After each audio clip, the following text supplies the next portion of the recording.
Ian, we're going to start with you. There's probably some important questions that we need to get to with you, but you also had a special guest come on board after racing today. Maybe can you tell us a little bit about that experience? Yeah, sure. Yeah, we were very fortunate today after the race. We had Tom Cruise and his son jumped on board, and we took them for a bit of a bled around San Francisco Bay. Yeah,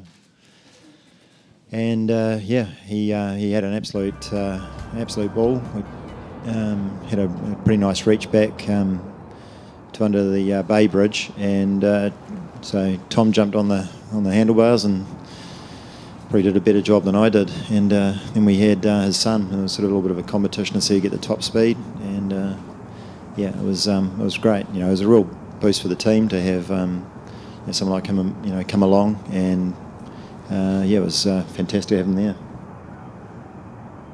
You have an unassailable lead at the top of the round robin, and by virtue of that, you've kind of earned the right to either choose to go directly to the final, or you can pick an opponent in the semifinal. Have you made the decision? What are you going to do?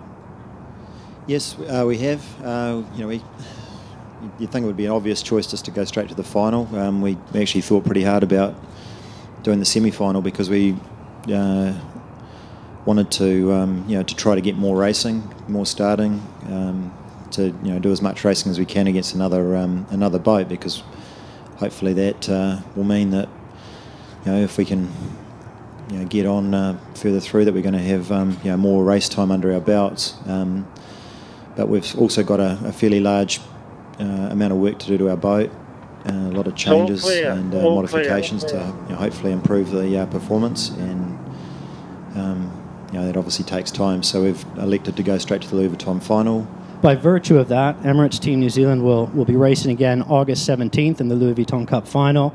Beginning August 6th, Ian Percy, Artemis Racing, Max Serena, Luna Rossa. That's the setup for the Louis Vuitton Cup semi-final.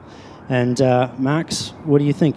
Well, obviously, at the end is a yacht race, so we have a fully respect of Artemis team. They are full of talented guys and sailors, and they showed that in the last few days of sailing. They went out on day one, they were able to foil and do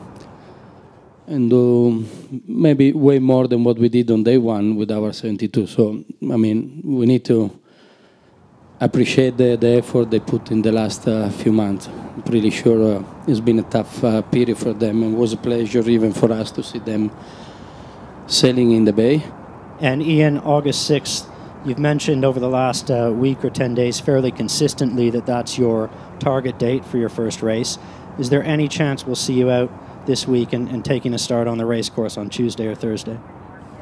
In terms of racing before the semis, I think it might be one step too far.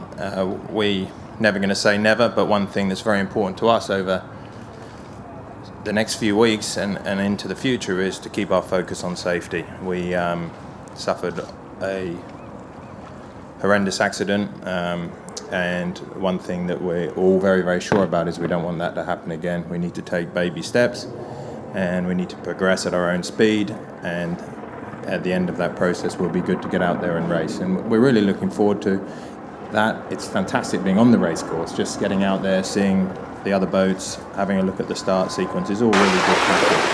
But we don't want to run before we can walk.